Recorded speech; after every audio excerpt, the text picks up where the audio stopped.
Before this review, I read 3 Jokers twice, and the first time I wasn't really a fan, but the second time, woof woof! Hey guys, it's me Marcus, aka the Mad Dog, and we're back with another video. Written by Geoff and illustrated by Jason Fabok, the first issue of Batman 3 Jokers was published by DC Comics in August of 2020, with the third and final issue being released in October of the same year. And if one Joker wasn't bad enough, now there's 3 of them. As a crime wave hits Gotham, it will uncover the horrifying truth about the Clown Prince of Crime, in a way that forces Batman, Batgirl, and Red Hood to confront the darkest memories. But what if this is just the beginning of the Joker's greatest plan? And what if this turns out to be a case that even the Dark Knight can't solve? Jumping into the art section now, and where are they hiding Jason Fabok? And why isn't he drawing like every book that exists? Holy damn, this guy can draw, and the only problem with him is that this series wasn't longer. The detail they brought to the page really reminded me of someone like Gary Frank, and there were a few techniques in this that did remind me of Doomsday Clock, and I'm not sure if that was a deliberate choice, but it worked well. And detail was definitely his strongest suit. There could be a scene or just a panel where a character changes their posture or their expression, and it just conveyed so much more than if they were just saying how they felt. And this also translated well into the action. Fights felt thought out and chases never really missed a step. And with action and art, it's a fine balance between knowing how much you need to show to get across your point, and showing so much that it negatively impacts the pace. Fabok had this weird technique where there would be a lot of panels and he would show the second by second updates, but in a way that kept the tension and never felt like it was stalling. But his art really got a chance to shine in the silent scenes. Early on there's a montage of the wounds that Batman's picked up whilst he's been crime fighting, and his ability to tell the story and show the emotions that Bruce is feeling in that moment, without a single word being exchanged between him and Alfred, was just phenomenal. Admittedly though, I do think there was a handful of scenes that could carry on for longer than they needed to, and even though I do think that Fabok handled that well and still found a way to make it interesting, I do wonder if that was done because of the fact that there was a bumper number of pages in each issue. There was another time when the Joker was walking up to a house, and I get the point of trying to build tension, I love when that can happen and it works well, but there's also times where it is just padding. And because this was only 3 issues long, if it happens a few times then I'm gonna notice it, and I don't feel it's just me being nitpicky. Yet just the range of angles that Fabok could bring to the page was amazing. That being coupled with a quite standardised paneling, which again did remind me of Doomsday Clock, meant that his style felt like this perfect blend between classic and modern. I liked that I could see things in his style that reminded me of David Finch and Jim Lee and other people that have worked on Batman throughout the years, but at the same time it always felt like he was putting his own stamp on it. Yet one thing I do have to point out is that sometimes the poses in the action scenes didn't really make sense in the scenario. For example, in issue 1, Batman's kicking through the doors of a van and he's positioned in such a way that he looks like he's swinging through the sky. You get the feeling that the way his body is wouldn't be able to fit into that part of the van. It honestly just looked like he'd been photoshopped out of a different panel and put into this one when it didn't really make sense. And yeah, there wasn't too many situations like that, but because of the level that the art was at throughout this series, it just makes blemishes like that more obvious. But all in all, this is a great looking book and one that I will enjoy revisiting just for the art alone. It's the reason why I'm so happy that this is getting an absolute edition later this year. I'm definitely going to be picking that one up, and you can already order it for yourself and save some money with the discount codes that we've got with the channel sponsor, Organic Price Books. They've got great packaging, fast shipping, and amazing customer services, and if you use code WOOFWOOF, you'll get $2 off your order. And if you're ordering 3 or more books and you want them to be delivered together, make sure you use code WOOFWOOF, ship it together for 5% off your entire order. Don't worry, you can just copy and paste them from the description down below, and you can use these codes as many times as you like. Jumping into the story section now, and I think your enjoyment of this book depends on how much you build it up before you start it. At first, I thought this was going to be the most important Batman Joker story that's ever existed, that I thought was going to change everything that I knew about their dynamic, which is why I feel like I was quite disappointed after my initial reading. However, because this book is quite short, I went back and read it for a second time before doing this review, but instead I just approached it as a normal Batman case that just happens to feature the Joker. And on that second time, I found myself enjoying it quite a bit more, and also just getting more from the overall story, because it's actually selling this book quite short if I only label it as a Batman Joker story, because it's also about Red Hood and Batgirl. And admittedly, despite how much I enjoyed the Under the Red Hood storyline, I've not really been that impressed with Jason Todd since he's returned. But there's just something about him since he's been brought back that's way too angsty, and it just always feels like he's been written like a 90s character. Yet I didn't dislike Jason in 3 Jokers. He had a lot of great moments despite this being a shorter series, and his reckless nature is brought into the context of the trauma that he suffered as a result of the Joker, because Jason has actually taken the original identity of the person who killed him, which yeah is obvious to anybody who knows anything about the wider Batman mythos, but it's something that's never really explored deeper. Jason is just the Red Hood now, and we've pretty much dissociated that identity from the Joker. And sure, yeah, there could be this argument that Jason's trying to reclaim that title, but then again, he's pretty much doing everything that Batman wouldn't. And I liked how this book angled it so that was just another way that the Joker's chipping away at Batman. He torments him constantly, and I remember before Jason was brought back from the dead, everybody always said that his death was Batman's greatest failure, but now it's the case that his greatest failure has just led to another great failure in his life. Even the brutality that Jason inflicts on people in this book feels more grim than he ever does cool. And I really enjoyed the scenes that we got with Jason and Bruce being together, and just how easy it still is for them to argue with each other. And you can just see the hurt that they both feel just waiting beneath the surface. Batgirl also had a lot of great moments in this, but I did find myself wishing that they would have just done more with it. In many scenes it feels like she's just there as a replacement because they don't have a Robin in this story, but I really enjoyed her introduction where she's on the treadmill and then we get to see her in the shower, and yes, I realise how pervy that is when I say it out loud, but because of those flashbacks that she sees of the Joker from the Killing Joke every time she grazes a bullet wound. It was a really nice touch and goes back to what I was saying in the art section where we didn't need any words because we knew exactly how she was feeling. Well, not exactly, I don't know about you, but I've never been shot in the stomach, paralysed, and then somehow got back the ability to walk. All the while whilst being a crime fighter. But maybe I'm in the minority with that one. But if I'm being honest, throughout the rest of the series, she mostly just acts as a middle ground between Bruce and Jason. She couldn't really condone the way that Jason went about things, but at the same time she'd never completely agree with Batman. And Barbara's this great character who's gone on this absolutely insane journey over the years. But they didn't utilise her to her full potential here, especially when you consider the connection that she's got to the Joker. Sure, yeah, they did touch on how it affects her daily life, but other than that, it just feels like she's running recon. But that was one element that I did enjoy throughout these 3 issues, how it just explores the trauma that all these characters feel as a result of the same person. But then you put them in a situation where it might not have been the same person, it was just the same identity that went after them. And I just think that Johns did a great job of choosing the 3 members of the Bat family that have been impacted the most by the Joker. But because Johns did such a good job with the characters that he chose, it meant that they were more interesting than the Joker himself, which is a little bit disappointing when he's the selling point of the series. And he doesn't do it to give us some kind of unique perspective like what Brian Azzarello did with his Joker series, and I think that might be one of the reasons why I was disappointed during my first reading. And what's more, I liked how the Jokers knew how much harm they'd caused to these characters, and they tried to bring them into situations where they were confronted with it again. That to me is super sadistic, which is just textbook Joker. And again, I was more interested in how the Joker's plans affected these characters, more so than I was with the Joker himself. Because if I'm honest, and I've touched on it a few times already in this video, but that was the biggest thing that disappointed me about this title, because I just didn't care too much about any of these Jokers. Yeah, I read this book twice and I still can't remember the names. You've got the criminal, you've got the clown. Who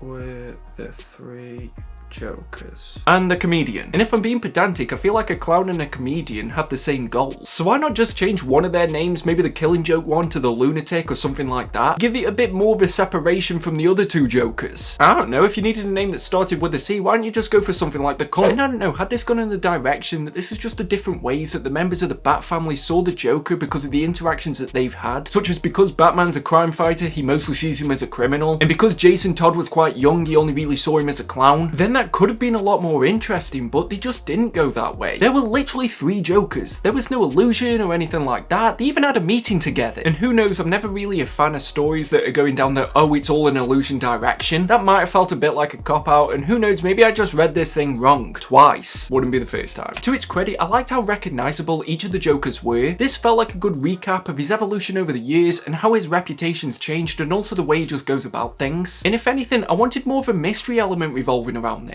Considering that Batman's a detective, they pretty much tell us what's going on from the first issue. It doesn't feel like there's a lot of investigation or things to discover. Everything's pretty much just there on the surface. Because by the end, and don't worry, this isn't going to be spoilers, but the dynamic of these 3 Jokers is pretty much just wasted. It does feel like it goes back on itself on the implications of what this could mean and restores itself so it isn't a problem for stories in future. Don't get me wrong, the way it goes about that is fun for the reader, but pretty much the second that I put this book down, I felt like I was missing something. And yeah, going back to what I said at the beginning, I think that's the reason why I wasn't a fan of this after I read it the first time, because I wanted to know more about these 3 Jokers. Sure, that might make me a casual, and it's the reason why I went back and read it a second time, but despite each issue being double-sized, it did feel like it was way too short for what it set out to do. It feels like a good introduction to these different eras of Jokers, but not much more than that, and I felt like it did more for the characters that weren't the Joker than the ones that were. But while scripting this video, it's clear that where this places in the continuity is up for debate as well. John says it is part of it, and Fabok says says that he doesn't need to be, and then it also connects to the ending of the New 52. And it's weird that I'm even getting into this debate, because for me, continuity can often ruin the enjoyment of a story. It's normally just a set of rules that have been made by somebody else that now the current writer has to fit their book within. But Three Jokers, at least from what I saw, was presented as this story that is going to make major developments for the history of Batman and the Joker, and change how I would look at this character for the rest of time, and in all honesty, he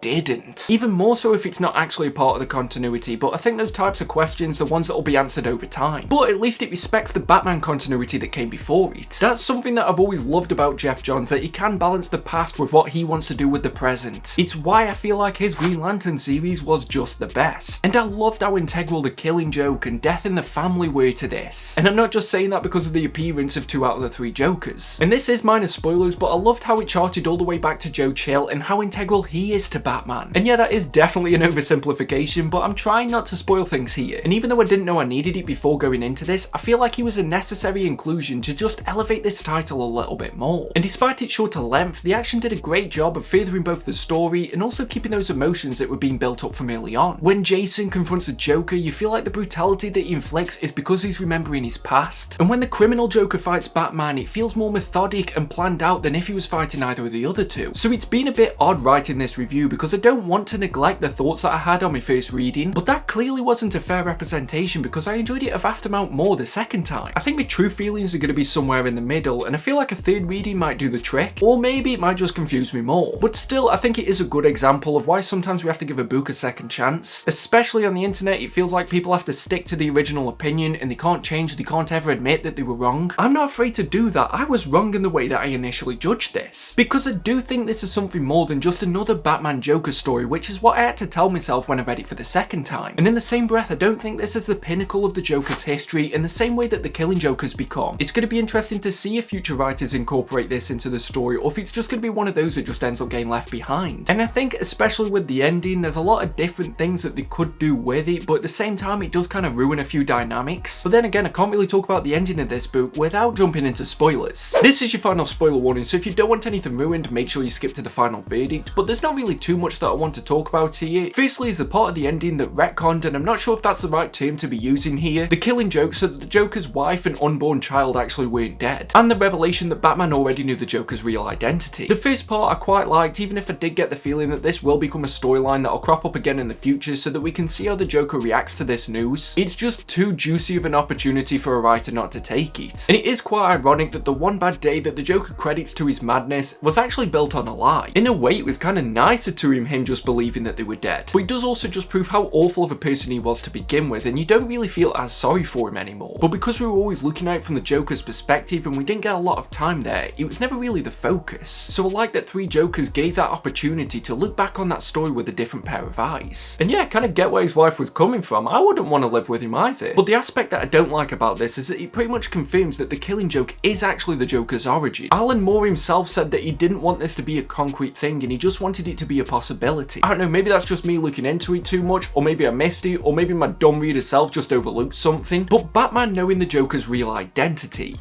I guess it makes sense, but that doesn't mean that I like it. Like, yes, he is the world's greatest detective. I was actually more surprised at the fact that he said it took him a week, since that means that the information was clearly attainable, and you would think that Batman would work it out pretty much within an hour. But for me, I feel like knowing this just dampens a part of their dynamic. I really like the idea of Joker's identity being something that even Batman couldn't solve. Almost as if he'd beaten the Dark Knight at the thing that he's best at. So I think this will be one of those things that I'll always have in the back of my head, but I won't just accept it as fact. Like, Batman could now just go and get the Joker's birth certificate, and I don't really know what he'd do with that, but he could do it. Now, the Barbara and Jason love storyline was one that I'm really glad they didn't follow through with. And it just felt so out of left field, and more so because Barbara initiated the kiss. I get that they're both going through this similar traumatic experience, and apparently that type of situation is supposed to make people do things that they wouldn't usually do. That's also a little bit worrying for people that were trusting to fight crime. If it would have just been Jason leading in, that would have made sense, but I just never really got a romantic vibe between Jason and Barbara. But at least as a silver silver lining they didn't try to develop this into something more. And I actually really like the bleak conclusion with this, that Jason wrote her a letter that fell off the door and then the cleaner picked it up. So he will always think that Barbara read it and rejected him, but Barbara will never know what he wrote in the first place. You can call me sadistic, but I really like that. Speaking of which, it felt wholesome seeing Bruce get some kind of closure and also managing to forgive Joe Chill. But this entire subplot felt like something I didn't realise that I wanted to see until it started unfolding. That layer to it that Bruce kinda ends up pitying him as well was a really nice touch. And normally this is the type of storyline that I would hate because it's trying to right a wrong from something that's pretty much been established since the character first debuted. But I felt like John's handled this with a lot of class in a way that felt quite natural. And maybe I just read it wrong. I've made it no secret that I'm a dumb reader that mostly just reads to be entertained. But it felt like in this series, Batman acknowledged that the Joker's done much worse to him with zero reason or remorse. And Bruce acknowledged that there was a far greater evil in the world than what Joe had done to him, even if that was much more personal. So even though it was the worst thing he's ever gone through, it led to a greater good. But in some ways, this felt more monumental than the stuff that they did with the Joker. This is my final verdict. And second chances are hard to come by, especially when the first experience wasn't really the best. But Batman 3 Jokers proves that sometimes it's worth opening the same door twice. I don't think this book is perfect, and I still believe that it was hyped up way beyond belief before its release. But now with the benefit of hindsight and a bit of distance between those initial reactions, I can see that this is a really enjoyable Joker story that centres around the members of the Bat family that he's hurt the most. The art is phenomenal throughout, which made me wish that this series could have been longer. And although the selling point of this, which was the 3 different Jokers, does end up feeling like a gimmick, which is why I wasn't so hot on this during my first reading, it's a story about the impact that the Clown Prince of Crime can have, and what that means in the grand scheme of things. So if you have read a few comics that have featured the Joker before, then I definitely would recommend checking this out, but maybe adjust your expectations going into it so that you don't get carried away with the hype like I did, because without that you get a really enjoyable Joker and Bat family storyline that allows you to reconsider some of the Batman books that you might have read previously. So because of that, and when I weigh everything up about this series, if I'm gonna give this a rating, it's going to be on my second read through of it, and I'm going to give it a very respectable score of 75%. Woof woof! So that's the video, hopefully you enjoyed it, but until next time, just make sure that you stay safe, and stay mad all you dogs. Woof woof! See you in the next video.